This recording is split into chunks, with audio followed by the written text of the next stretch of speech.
Somebody's missing. Somebody's missing. Lock the door.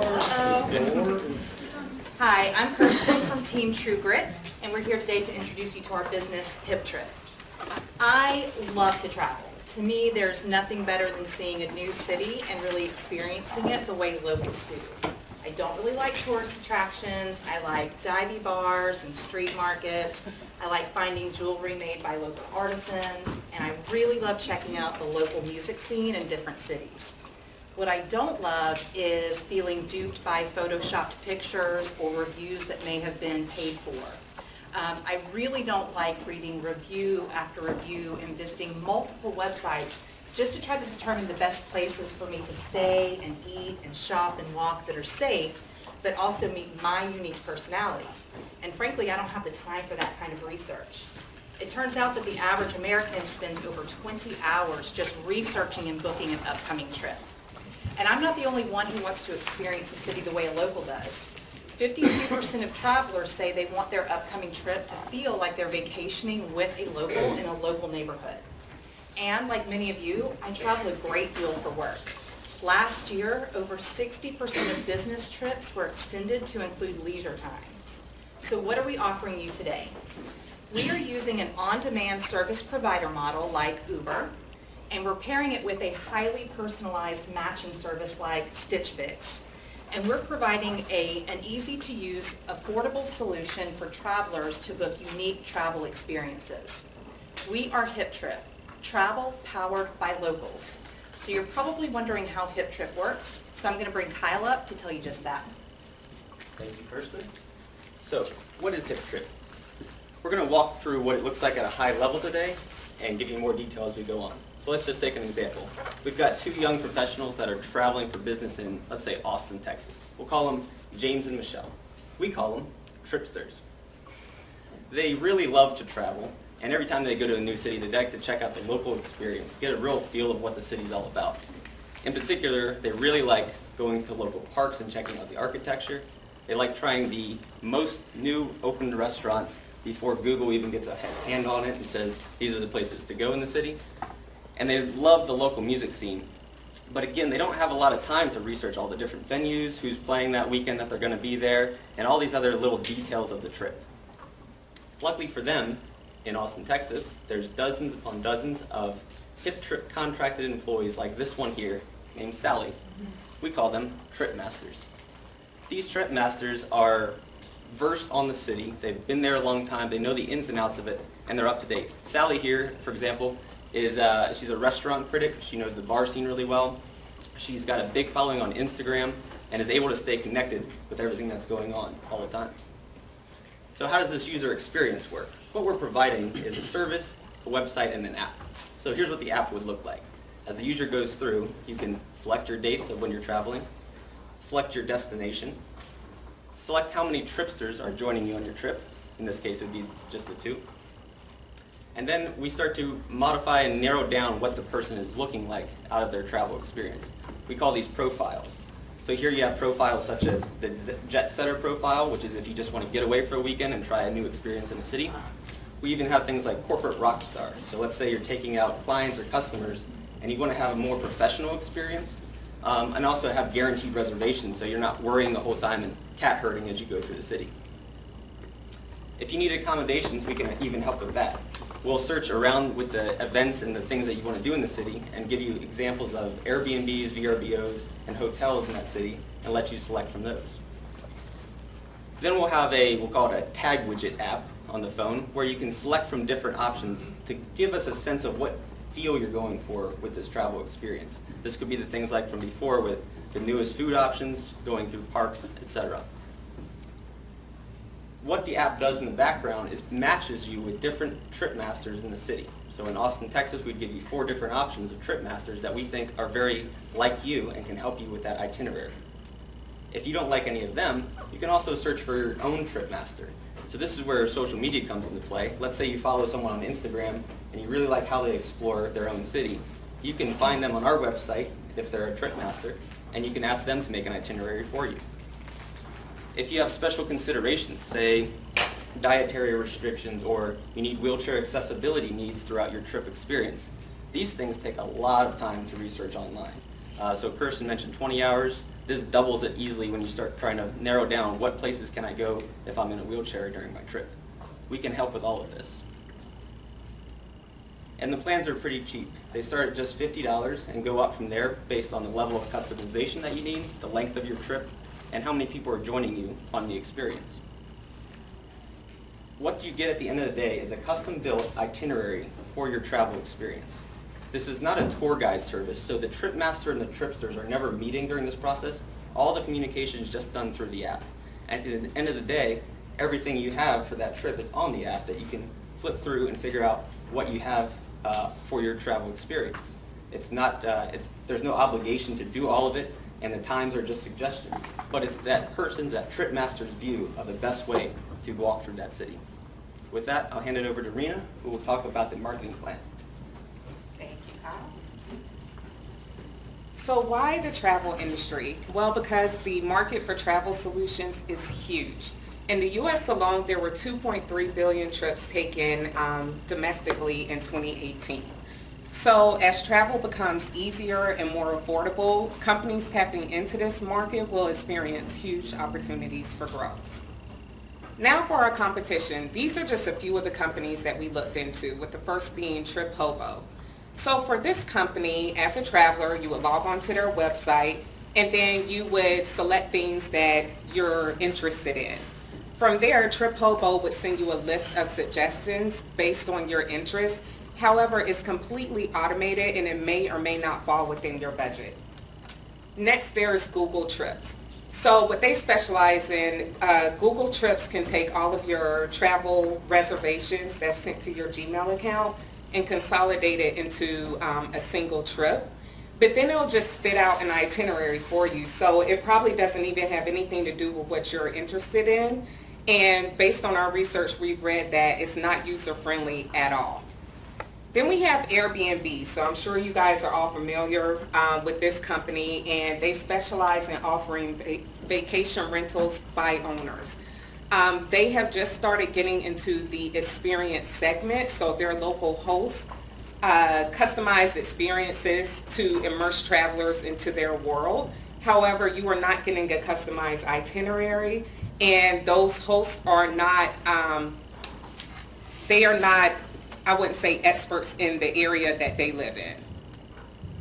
Now for our target market. The HipTrip customers are tech-savvy social media users. They like to engage in individual and small group traveling, and they also have a median household income in excess of $100,000. Next, we have our business plus leisure travelers. So by a show of hands, how many of you have traveled for work and ended up extending your trip in order to explore the city that you're in? Almost all of you. So this goes back to what Kirsten mentioned in her stat before, about 62% of travelers end up extending their work trip. So these are called leisure travelers. Then we have our local experts, who are our trip masters, and they are the ones who are creating the customized itineraries. The trip masters are heavy social media users, and they are heavily immersed in the culture in which they live, so they can offer great recommendations. Next is our marketing strategy. We will leverage the power of social media through targeted ads on Facebook and Instagram. Through our research, we found that most millennial women prefer for brands to reach them on social media, with Instagram being their preferred social network. From there, we also learned that travelers are looking to go to places that are Instagrammable, meaning that they want to visit places where they can take great pictures and post for their following.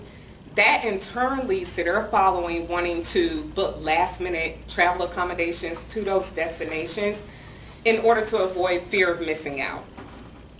Then we have digital marketing. So this will be huge in the success of our business and being able to track our results. We'll focus on paid search and search engine optimization through organic and natural clicks. So it'll be imperative for us to build great content through our blog and through our website. Lastly, we have local partnerships. So with us launching in Atlanta first, we'll develop partnerships with the Atlanta Conventions and Visitors Bureau, along with local businesses. So as travelers flood the city for events, vacation, and business, they will look to HipTrip as being their preferred travel accommodations company. So for our target cities, after piloting in Atlanta first, our goal is to launch in 9 additional cities within the first 12 months of business. So the locations provided here presents us with a wide demographic profile, and we also consider these to be Tier 2 cities, meaning that they aren't overly saturated by tourists or tourism companies. I'm sure you're wondering why Boise, Idaho, and why Columbus, Ohio.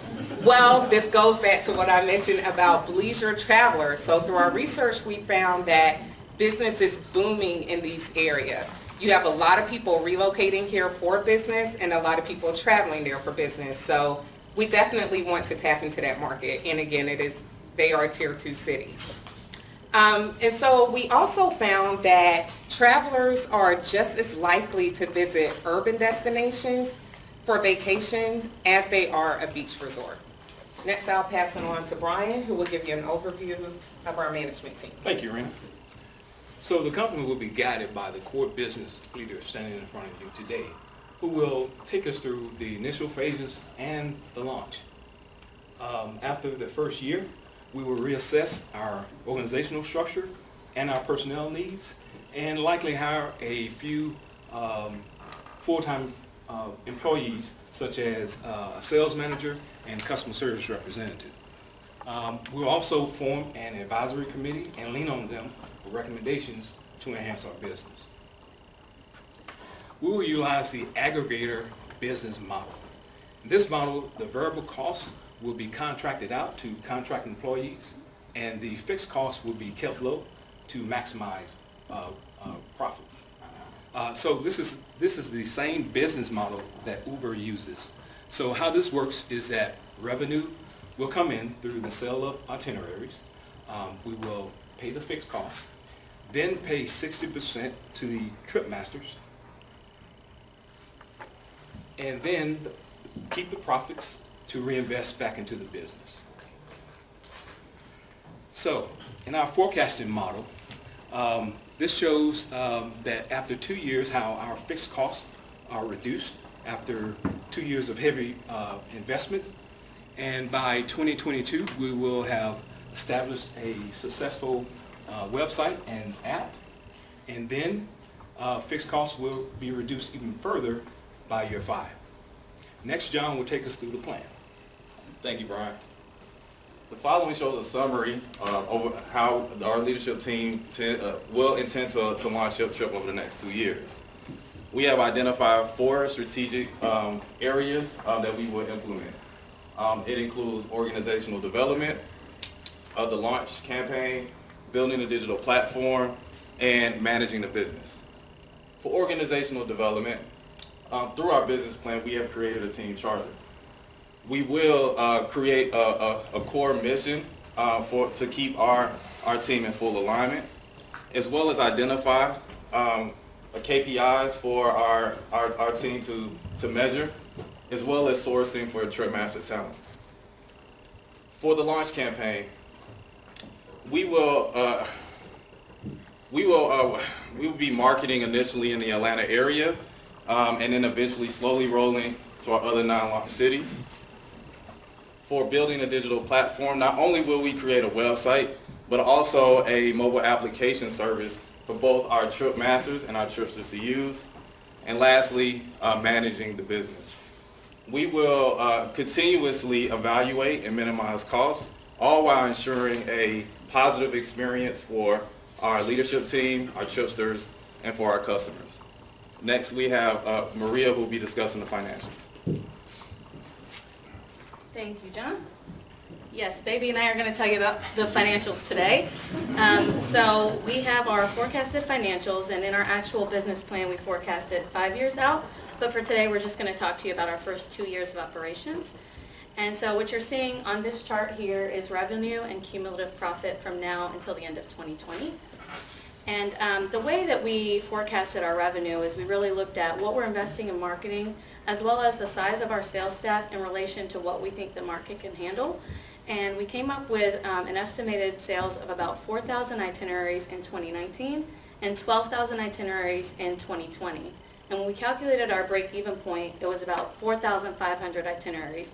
So it's good to know that our forecasted sales are higher than that break-even point. There's a couple of things that are pointed out here on this chart, but for today, I just really want to draw your attention to November 2020. That's when we expect to see our first return on profit. And there are some opportunities to potentially move that date up some, but it really depends on us getting a trusted web developer on staff as soon as possible, because that is essentially the core of our business, is having a successful website and accompanying application.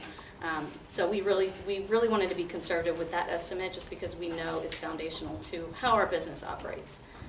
And then from there, you can see that we are forecasting continued increases in profit. And you guys are probably wondering, well, how is that? Well, at that point, we're not going to be having as heavy of an investment in technology or marketing, because our website will be stabilized, so we're not going to have to spend on developing it. It'll be just more spending to update it as we scale to more cities. In addition, as Rena already told you about, we're going to be in 10 cities now versus just 1. But let's get into what you guys are really here for. Let's talk about the funding. So what we're asking for is $80,000 from an investor. Our team's willing to put in $40,000 of our own money, and that brings our initial investment up to $120,000. Again, because our business is fairly simple as a concept, we really need that money mostly for a technology spend to really build out an app that's easy to use, that, you know, it's not going to annoy our customers with ads and pop-ups. It's just going to be super fast and functional and looks great. So that's what a majority of our spend is going to go towards, and then another big chunk of our spend is going to go towards marketing and telling people about the services that we offer, as Rena spoke to you about earlier. When we forecasted our costs, we did incorporate paying our investors back.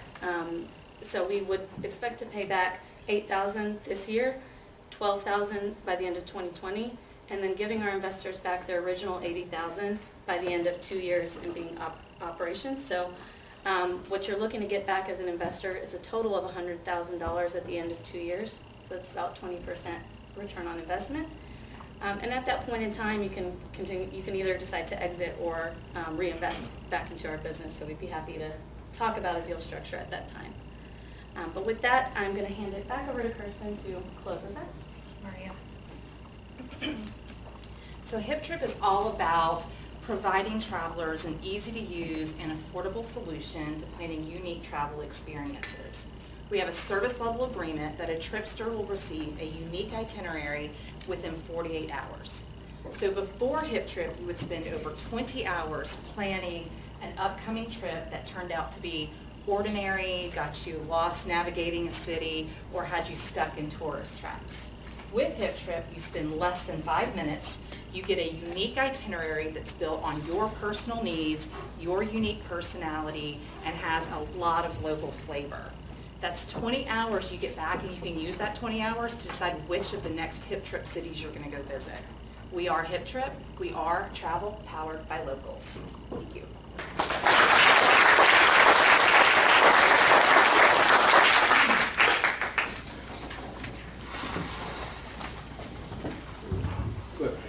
Would you mind walking me through the sale of one itinerary at $50 and how that hits the bottom line?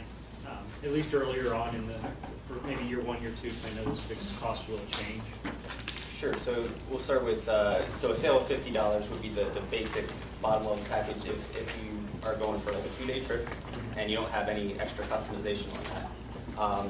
What the breakout I think you're looking for is 60% of that $50 there would go directly to the trip master. And then the other 40% would go to us to cover our fixed costs, anything like that. If there's any, on top of the 50, if there's any customization stuff like there are, so we'd also put taxes on that. That would be the fixed cost that would just be paid to us. They wouldn't get, the trip masters wouldn't get a portion of taxes, fees, things like that. It would just be the percentage of what they're contributing to. So you guys are netting $20 per $50 itinerary, and then fixed cost comes out of that? I'm trying to get at a gross margin. Yeah, and it depends on the customization again, because we upsell the customization levels. So the more people you add, the more service back and forth that you want. Those have higher margins on it, but it's somewhere between 30 and 45% CM on those different. So the average we had was around 35, 36. And so are you physically making, like someone that the HipTrip would be on the phone, like physically making a reservation at the restaurant? Yes. So they'd have to pay for the additional guest if they were bringing 20 people or 10 people, they couldn't like Yeah. lie about it and say. Yes, just- those would be the customization. That would be the customization level. That's all built into it. So Right. anytime you add things like that, that would be part of the price that we would be adding. Got it. So just kind of push on that, because that's the main part where I have my question, is this on the pricing and margin, right? Because let's say I'm going on a 2-day trip, it's only me and my wife, right? But we want a fully customized 2-day trip. Meaning I want to know where to get breakfast, where I can get amazing omelets, whatever. I want to know where to go do this activity. I want to know where to do that and whatnot. I'm not seeing how, what the price is changing on the customization. If I have a 2-day trip, but I'm now using a lot more time of the trip master to actually plan out every activity throughout the day. Well, with that, I think it also depends on the type of experiences that you're looking for, because with our trip master, they will have like their own database of locations to go to. So within our system that we would build, as they're planning out itineraries, they would load like their favorite places in there. So it still wouldn't take a lot of time for them. And also, you would be paired with the trip master based on your interests and expectations. So if you're looking for a certain type of food, a certain type of feel, then we would match you with the trip master who specializes in that area too. So I can imagine the scenarios though where you're gonna have to use multiple trip masters for trips, because like he's gonna fly into San Francisco, do dinner with his wife, stay at a hotel in San Francisco, then the next day he's gonna go to Sonoma. He's gonna spend a night up there, have dinner up there, it's a 20-day trip, get a B&B or something, and then you're gonna go back to San Fran because you're gonna wanna do something differently. You're gonna have, I mean, that's a typical Yeah. trip, right, that any one of us would probably do. You're gonna have, that should be a pretty expensive itinerary, that should be $200 itinerary for you. Yeah, and I guess that's what the kind of part I was going. I think at least on the pricing model, the customization needs to have a different base price and what that includes. And then also, just building off of that is then, you know, if, let's say, I've already planned out 5 trips in the year, but I'm using HipTrip for it. When I get my itinerary, is the format of that itinerary just how it looks? I'm not talking about the content, but just how it looks. Is it going to be different because it's coming from different trip masters? Or is it because, you know, HipTrip is also providing a location where the HipTrip masters will store their database information and feed and direct it, that way it stays consistent. Yeah, we have something that we're going to build into it called the workspace for the trip masters, and as Rena was talking about, they can load their locations, some of their favorite, we call them hip tips, and things like that. So yes, they can have that workspace, and that's where they'll be able to keep track of all of that. So just building off of that then, one other thought that came to my mind, and it may not happen immediately, but maybe a little bit down the line, right? I'd say, well, backing off of that, I think one, maybe the pricing needs to be adjusted just a little bit higher, just so there's margin there for you and there's enough. Because again, you gotta make it worthwhile for the trip master. Right. Why would I Right. spend my time pulling this together like for $40 or whatever it may be, $30? So you wanna make it more worthwhile for both sides. But two, if you're using HipTrip to be the database source of everything that's being pulled in, and then you're seeing what the trips are being provided based on what people are recommending, you now have a rich source of data that you can automate Right. that, Yeah, right? exactly. You know, you don't have to necessarily use the trip master continuously all the time. Yes. They can only be used for the customization then, and then you start having set packages. Yeah, Yeah. so that's, Pull and peel. yeah, so we do have it built in where we would have an off-the-shelf package. So originally it was for those who might want a more touristy, it's easy to, let's use DC for example. How do I see all the monuments in the Yeah. best, order and get lunch and everything like that? So we have those off the shelf. So ideally, when we have the trip masters that are, if you think about a trip master and their personality, they're probably going to be building a lot of the same type of itineraries over and over again. So they'll be able to kind of automate and produce something more quickly, and then we can also use that to add into some of our off-the-shelf as well. So our off-the-shelf would start, pulling away from just the standard touristy to also having personalities as well. So, a couple of thoughts. One is I love the app pictures. I walked through and said, okay, I get it. Wow, that was very bad.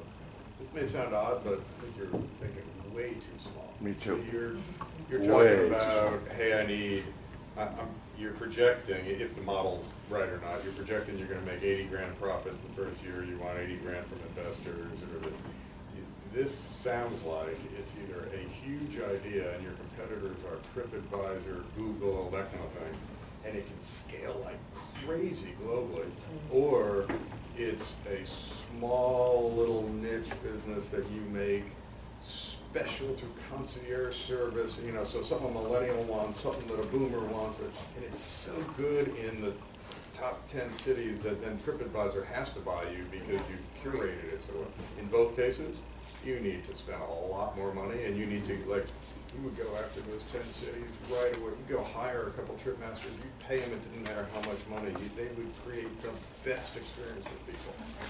And you might want a concierge, right? A 25-year-old just wants to know what restaurants to go to and how to get to the beach. I want to be at the place, I rent VRBO, and I say, I want somebody to bring umbrellas to me. I'll pay for that. Right. There's all kinds. Go busy. One of the things on the ask, as a pre-revenue company, you weren't offering any equity that I caught. So, you have no revenue and you're gonna pay me interest. If I were an investor in something like this, it's either really big and I'm an equity owner, I can go get a bond, somewhere else that's a little more, so this isn't a fixed income type investment for someone in my chair. This is something I'm gonna take a flyer on and hope it hits your feedback on it. And we did debate that a lot, and I think it was always tricky with the whole tech aspect, because there's so many tech companies that just don't amount to anything. And so there's always that risk, and it was trying to find that. Well, my interest payments don't amount to anything. So we're back at square one here. There's no assets to leave. And again, I'd say there's a way that you could structure it, right? You don't have to make it a pure debt, you don't have to make it pure equity. You can do a preferential return where, hey, we'll try to pay this out if we can, it gets accrued, and it'll build up, and then we'll convert over, right? So there's different ways of being able to build that in where, like you're saying, you want to give something to the investors, that way they're not just sitting around, like, hey, what's going on? So again, you can put that in there, right? So I think there's different ways to structure it, but I definitely agree there. One, pricing, right? I think the concept's cool. I think one's pricing, I think needs to be a little bit more premium, right? Because again, it's not necessarily for your average Joe. It's someone who's looking for an experience. They need to be able to pay for it. Because two, you got to make it more worthwhile for your trip master. Yes, they're probably going to make you some general itineraries that they will just keep sharing, so it's worth their time at that point. But you have a database that you'll be able to build and collaborate and be able to leverage and whatnot. Maybe pay them some sort of royalty fee to the trip master who made that. But then really, like scaling this up, I question the tech, right? I think you definitely need more money in the tech. Because, 10 times.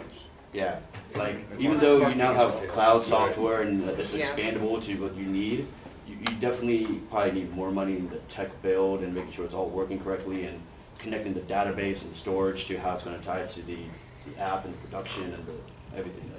And again, if I'm on the trip and I have an issue, I want to be able to hit that concierge service. Hey, HipTrip, I need help. I got stuck here, or whatever I was at, I lost something or whatever. I need you to help me figure this out. And that's what we were talking about with the customized plus is that as a trip master, I would have to indicate that I can build and operate in a customized plus manner, which means I will agree to multiple revisions of the itinerary before the trip, and then if Rena is my tripster, while she's out on the trip, we have a chat session at any time. I have to be willing to have that chat session at any time to be like, oh, this restaurant you recommended is closed, whatever the issue is, I can solve it right now. And you want to think about differentiating your customer base. So I'm on my way to Shanghai this week.